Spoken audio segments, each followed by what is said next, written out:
Hi everyone. So today we are going to have some important questions of microeconomics 1. So which is equally applicable on BCom program, BCom honors, BBA or as well as SOL. So the same question has to be answered again and again in the comment box. So better to write it up there. I hope कि आपके exams अच्छे जा रहे होंगे और आप अच्छे से मेहनत कर रहे होंगे. तो थोड़े से इंपॉर्टेंट क्वेश्चंस और again these are based on the probability. Uncertainty तो किसी चीज़ की नहीं होती. ठीक है, तो ये इंपॉर्टेंट क्वेश्चंस है कुछ प्रीवियस ईयर क्वेश्चंस पेपर्स के बेस पर. तो ये मैं पहले ही क्लियर कर देती हूँ कि मेरे इंट्यूशन के बेसिस पर ये बिल्कुल नहीं है. ऑलराइट, अनदर थिंग, अगर आपको लगता है कि इसमें से कुछ इंपॉर्टेंट क्वेश्चन जो आपके सिलेबस में नहीं फॉल कर रहे हैं, आप उनको छोड़ दीजिएगा. ऑलराइट, अगर आपके सिलेबस में फॉल कुछ कर रहे हैं या फिर नहीं कर रहे हैं, इट्स अप टू यू. तो always refer to the syllabus while considering the important questions. Let's begin. Question number 1. Explain the main features of a capitalist economy. Explain its merits and demerits. बहुत simple question है, कोई भी इसका answer दे सकता है. तो आपको सबसे पहले कैपिटलिस्ट इकोनॉमी का मीनिंग लिखना है, उसकी फीचर्स लिखनी है एंड एक्सप्लेन इट्स मेरिट्स और डीमेरिट्स.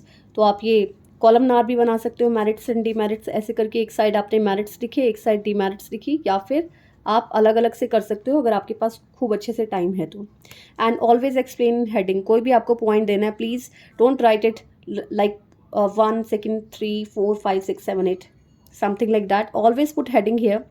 ठीक है, तो फॉर एग्जाम्पल लेट्स से कि increase in demand, let's say, तो आपको हेडिंग बनाना है, फिर उसका आंसर लिखना है. तो that's the way to write theory exam. इसके ऊपर मैं ऑलरेडी एक वीडियो डाल चुकी हूँ. जिन्होंने वो वीडियो अभी तक नहीं देखी है तो मैं डिस्क्रिप्शन बॉक्स में डाल दूंगी कि how to get most of the marks from the theory exam. तो आप वहाँ से लिंक में से देख लीजिएगा. बात करते हैं क्वेश्चन नंबर 2 की.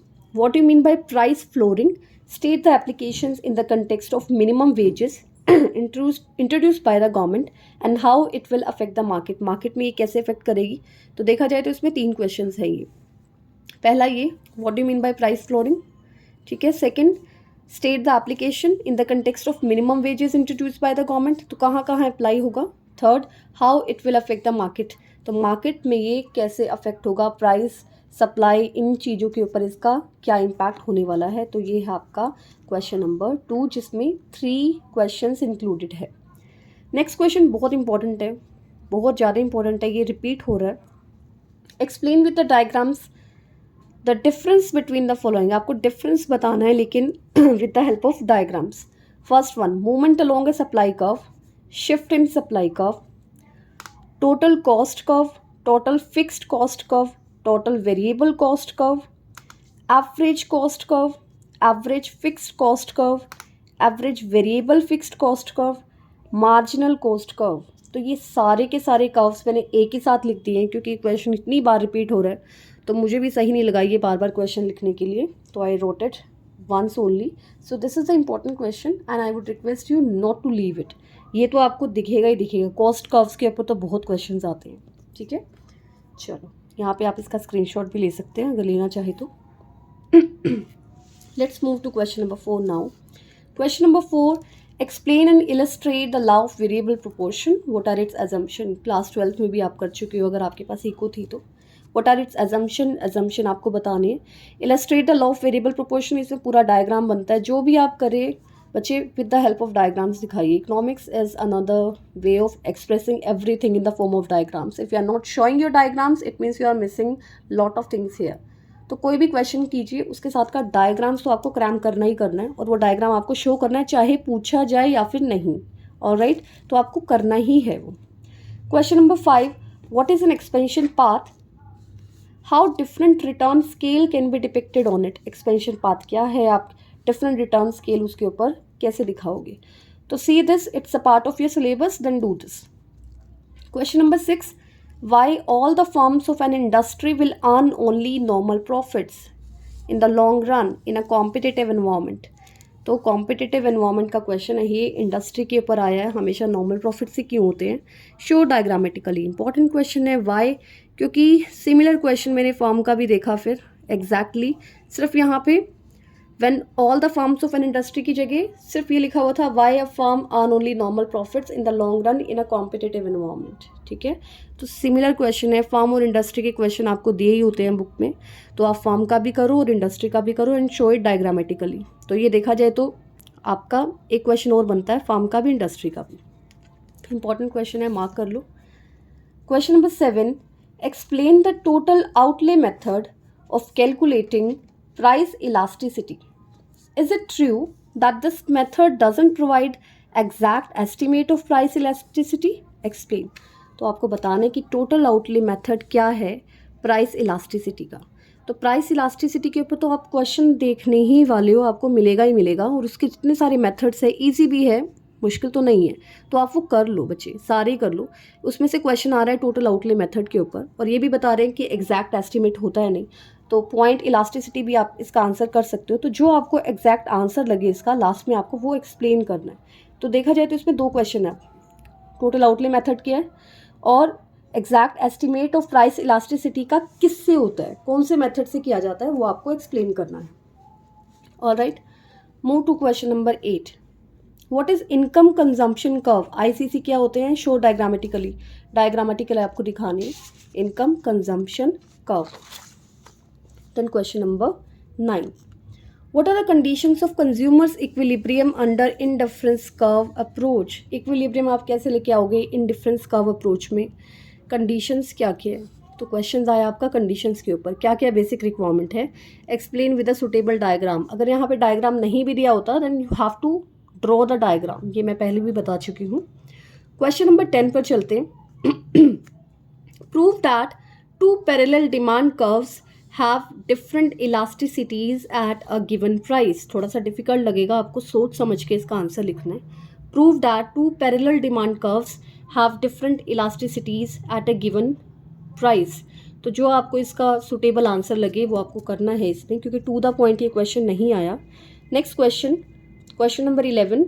Prove that price is always equal to marginal cost under perfect competition। तो ये परफेक्ट कॉम्पिटिशन का क्वेश्चन है कि प्राइस हमेशा मार्जिनल कॉस्ट के इक्वल क्यों होता है परफेक्ट कंपटीशन में, तो आपको ऐसे ही बताना है। तो इन्होंने क्या किया, सिंपल सा क्वेश्चन है परफेक्ट कंपटीशन के ऊपर, लेकिन थोड़ा सा उसे घुमा के दिया हुआ है कि प्राइस इक्वल क्यों होता है, या फिर मार्जिनल कॉस्ट की जगह मार्जिनल रेवेन्यू डाल देंगे और उसके साथ कोई स्टेटमेंट मिक्स करके दे देंगे। तो थोड़ा सा घुमाने के लिए ऐसे क्वेश्चन दिए जाते हैं।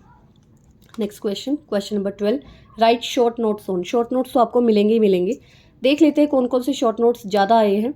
मार्केट इक्विलिब्रियम क्या है? Internal economies of scale. ये कई बार क्वेश्चन रिपीट हो रहा है और ये ऐसे भी आ जाता है, economies of scale, internal as well as external. Relationship between average cost and marginal cost में क्या रिलेशनशिप है? इंपॉर्टेंट है क्वेश्चन, अच्छे से कीजिएगा।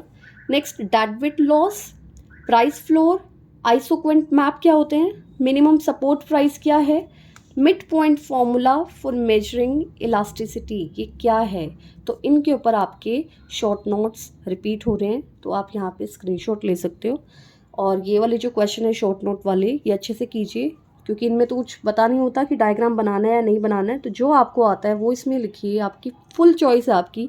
आपको फीचर्स आती है फीचर्स लिखिए, मेरिट्स आते हैं मेरिट्स लिखिए, जो जो आपको आता है उसके बारे में सब कुछ लिख दो शॉर्ट नोट्स में। तो ये एक अपर हैंड होता है शॉर्ट नोट लिखने के लिए। डायग्राम जरूर बनाइएगा, जिसके भी डायग्राम अवेलेबल होंगे। Then question number 13। Distinguish between the movement along a curve and shift in demand curve. ये क्वेश्चन रिपीट हो रहा है काफ़ी बार, ठीक है, ये रिपीट क्वेश्चन है, ये अच्छे से कर लीजिएगा। Distinguish between the movements along a curve and shift in demand curve, easy भी है ये बनाने में। Question number 14। Explain the concept of market equilibrium. बहुत ईजी है, अगर ज़्यादा मार्क्स में आता है तो आप इसकी फीचर्स लिख दो साथ में, ठीक है। डायग्राम तो आपको बनाने ही बनाने हैं, चाहे छोटा क्वेश्चन हो या फिर बड़ा क्वेश्चन हो, ज़्यादा मार्क्स का हो कम मार्क्स का हो, डायग्राम बनाइए। Question number 15। Explain the total expenditure method of measuring elasticity. पहले भी एक क्वेश्चन गया है, तो इलास्टिसिटी को मेजर करने के लिए जितनी भी टेक्निक्स है, do that, don't leave any of the point, any single technique, these are the important question. Alright, question number 16 then. Explain price consumption curve.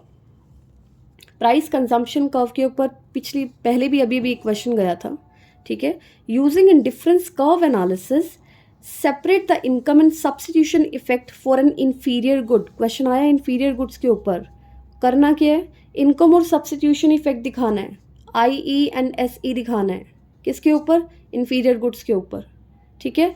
पहला क्वेश्चन प्राइस कंजम्पशन कर्व क्या है, सेकंड क्वेश्चन इंफीरियर गुड्स पर आपको income and substitution effect show करना है, third question Y demand curve for inferior goods is downward sloping, क्यों है demand का इंफीरियर गुड्स का डाउनवर्ड स्लोपिंग क्यों होता है।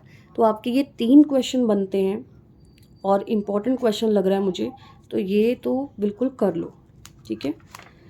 Question number 17, explain the cost minimizing equilibrium condition of a producer. Cost को मिनिमम करने के लिए cost minimizing equilibrium condition producer की कैसे पूरी होगी, उसकी क्या कंडीशन है। All right, question number 18, explain the properties of isoquant. Isoquant important question है, ये शॉर्ट नोट्स में भी आया था। जितनी भी इसकी प्रॉपर्टीज होंगी आइसोक्वेंट की वो दिखाइए। डायग्राम इसमें नहीं बताया गया है then but you have to do this question with the help of diagrams only. Alright, जैसा कि मैं आपको बता ही चुकी हूँ, always remember diagrams are must, diagrams are everything in the subject of economics. अगर आप डायग्राम के बिना क्वेश्चन अटेम्प्ट करते हो तो वहीं आपका एक नेगेटिव इम्पैक्ट चला जाता है इवैल्यूएटर के ऊपर कि भैया इसको कुछ आता जाता नहीं है, सिर्फ थ्योरी लिख रहा है बच्चा। Question number 19, explain the long run equilibrium of firm under monopolistic competition. पहले हमने देखा परफेक्ट कॉम्पिटिशन, ठीक है, अब ये मोनोपोलिस्टिक कॉम्पिटिशन के ऊपर आया लॉन्ग रन इक्विलिब्रियम। ईजी है क्वेश्चन, आप ऑलरेडी कर भी चुके हो क्लास 12th में।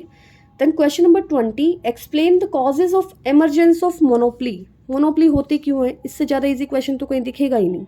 Explain the causes of emergence of monopoly, क्यों होती है मोनोपली, क्योंकि डिमांड बहुत ज़्यादा है, सप्लाई बहुत कम है, ठीक है। एग्जाम्पल्स के साथ साथ आप इसका आंसर बता सकते हो, फीचर्स लिखो, मोनोपली क्या होती है, उसकी क्या क्या रीजंस है, हेडिंग बना बना के लिखो, डायग्रामेटिकल वे में इसको एक्सप्लेन करने की कोशिश करो, so the impact would be more when you are writing the questions with the help of these diagrams. Alright, then question number 21, explain the perfect price discrimination. Easy question है बिल्कुल, price discrimination क्या होता है, इसकी stages क्या क्या होती हैं, ठीक है, तो ये भी आप इसके साथ साथ कर लेना। फीचर्स क्या होती है डिस्क्रिमिनेशन, प्राइस डिस्क्रिमिनेशन की, तो it's an important question again, price discrimination, और ईजी भी है no doubt. Question number 22, explain short notes on. आपको शॉर्ट नोट्स बनाने हैं दोबारा से, किस किस के ऊपर, किंक्ड डिमांड कर्व, ठीक है, इकोनॉमिक रेंट क्या होता है, what is the opportunity cost, derived demand. Alright, तो इंपॉर्टेंट क्वेश्चन है, बिल्कुल मत छोड़िएगा। डिराइव डिमांड, इंफीरियर गुड्स भी आ सकता है इसमें, demand of inferior goods, given goods भी बहुत बार आ जाता है, तो ये भी मुझे लगता है कि छोड़ना नहीं चाहिए। कई बार आपको इंफीरियर गुड्स पे कोई क्वेश्चन दिखेगा, कई बार आपको गिवन गुड्स पे क्वेश्चन दिखेगा। क्वेश्चन ज़्यादातर घुमा फिरा के दिए जाते हैं जहाँ पर कंफ्यूज किया जा सके, लेकिन obviously answers are simple if you have done this before. Alright, now move to question number 23, distinguish between returns to a factor and returns to a scale। Again simple question, easy, जिन्होंने class 12th में किया उनके लिए तो बहुत ज़्यादा easy होगा ये, कि आप इसका डिफरेंस बताइए। डिफरेंस वाले क्वेश्चन में मैं हमेशा यही बोलती हूँ that you have to first define what are the returns to factor, what are returns to scale, then you can make a difference. Don't ever jump to the difference, never, ठीक है, don't ever jump to the difference. कभी भी difference के साथ कभी भी answer start नहीं होना चाहिए। First of all write on the meaning, first page पे आप लिख दोगे ऊपर रिटर्न्स टू फैक्टर, नीचे returns to scale, then you can go by the difference.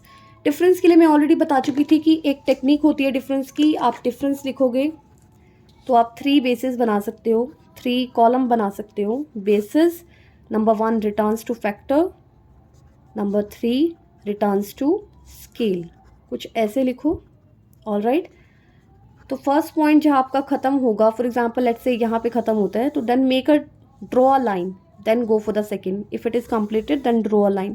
So it's very neat and clean, and obviously the marks are for the presentation also. If your presentation is good, then definitely you can secure good marks in the theory exams.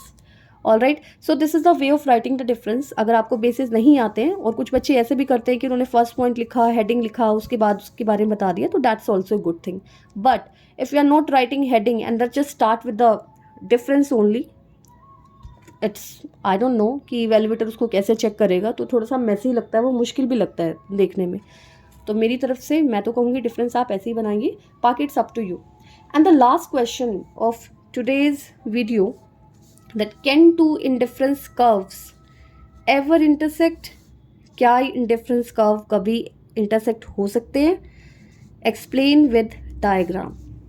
Alright, तो देखिए जाके कहाँ का indifference curve intersect हो सकते हैं, नहीं हो सकते हैं, हो सकते हैं, हो सकते हैं तो क्यों हो सकते हैं, किन किन चीज़ों में हो सकते हैं, क्या कंडीशन होगी, और बिल्कुल ही नहीं हो सकते तो उसका क्या रीज़न है, और उसे डायग्राम की हेल्प से आपको बताना है।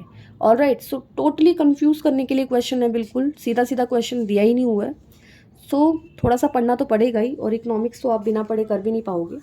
तो that's it, these were the 24 questions from my side and I hope this video will prove helpful to you. ठीक है, तो अच्छे से करो। Let's hope for the best and all the very best to all of you. Thanks for watching. Thank you.